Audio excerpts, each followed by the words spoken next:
Carimara. Beneath the Forlorn Limbs is the kind of game that ends before your coffee gets cold and still moves into your head rent-free afterwards. You're not a grizzled detective or a chosen one. You're a mossy goblin-thing that doesn't talk, poking around an old woman's cottage with a deck of magical flashcards, trying to figure out which very dead person is haunting her basement. It's weird, it's short, it's cheap, and it might quietly be one of the best mystery short stories of 2025, set up first. Carimara is a tiny PC adventure from solo dev Bastinus Rex, published by Critical Reflex. The same weirdos putting out stuff like mouthwashing and no, I'm not a human. That's the pedigree. Short, sharp, slightly cursed. You play as the Carimara, a sort of exorcist detective summoned by an old lady who can't sleep because her cellar is haunted. The ghost doesn't want you to banish it. It wants answers. Who am I? Who killed me? With what? It's basically clue filtered through a folkloric fever dream. The trick is you're mute. No dialogue wheels, no snarky quips. Your language is cards. Examine an object in the cottage or the garden, and it becomes a card you can flash at characters. Each card is effectively a topic. Show the old lady the bloody thing, see what she says. Show it to the extremely unhinged owl in the yard, and get a very different reaction. That card system is the spine of the game. Under the hood, it's just branching dialogue, but functionally it feels like you're building your own verbs in a point-and-click adventure. You're not asking talk, look, use. You're asking this, what about this? Across the reviews, there's a nice consensus on the vibe. The whole thing plays like a lost grim fairy tale that fell into a PS1 horror remake. The visuals are low poly and crunchy, with wobbly textures and heavy shadows, but the color work is smart. Limited palette, sharp highlights on interactable objects, so you're not pixel hunting. Character animations are jerky in a deliberate, almost stop-motion way that keeps everyone in the cute but wrong zone. You're never being chased by a monster down a hallway. You're standing in a cluttered cottage while an owl calmly tells you it wants to devour your insides. That's the flavor. Tone-wise, it sits in that sweet spot between unsettling and oddly tender. One reviewer puts it nicely. The horror is in the small things. The old woman clearly isn't all there. The owl is gleefully deranged.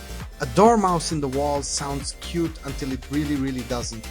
But as you pull on the threads of the mystery, you realize the ghost is rooted in old affection, regret, and the way memories rot when they're left alone too long. This isn't screaming in a hallway horror, it's something here is off and I can't stop poking it. Let's talk structure. The entire game basically takes place in and around the cottage. The house, the garden, the cellar, the tunnels below. It's dense but small. You move through these spaces, collect cards from objects, then test those cards in conversations. Some characters will happily ramble about anything you flash them. Others will absolutely not. Pick the wrong moment with the wrong card, and you don't get a game over. You just black out and wake back up in the cottage a little later. Time has passed. The old lady might be in a slightly different spot. The world feels a bit more alive, but you're still in the loop, still chasing the answer.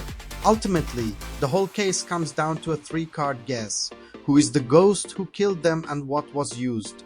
One review calls it clue style, another literally compares it to Miss Peacock in the library, but weirder. You gather hints from dialogue, from environmental details, from what's not being said. When you think you've nailed it, you go back to the cellar and present your theory. If you're wrong, the ghost knocks your ethereal teeth out and you get to try again. No save scumming needed, no hard lockouts.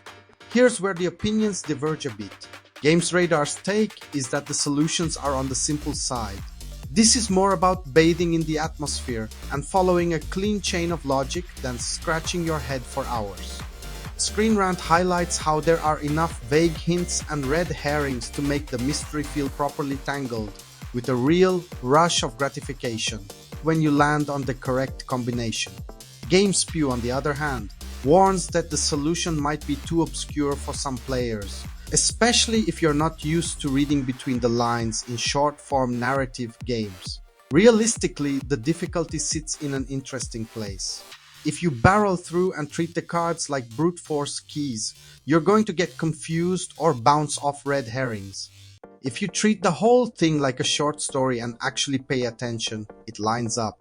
The game isn't trying to be Return of the Obra Dinn. It's more like a very good single puzzle from an old school adventure game, just wrapped in its own bespoke world instead of buried in a 15-hour campaign. Quick spoiler in 3, 2, 1. No full solution here, but mild structural spoilers. Once you solve the case and hit the credits, there's a little extra to find. A new card, hints of what more this formula could do, and some meta nods from the dev about potentially expanding Carimara into future episodes. The ghost story isn't about some cosmic evil. It's painfully human, anchored in memory and the way love curdles when it's left alone too long. When reviewers say the game feels tender underneath the creepiness, this is what they're getting at. Spoilers over. Length and price are the other big talking points. The dev themselves apparently described the price as a good sandwich. Reviewers clocked the runtime anywhere from 30 minutes, if you laser in on the right answer, up to around an hour or a bit more if you explore every corner and chase the secrets. That's it. No new game plus, no sprawling epilogue, just a compact replay light experience. Some folks are always going to see that and say too short, pass. Others see a weird handcrafted one-sitting ghost story for latte money and go, yes, inject that into my backlog immediately. Here's the veteran game angle. Carimara is not a value per hour purchase. It's not trying to be.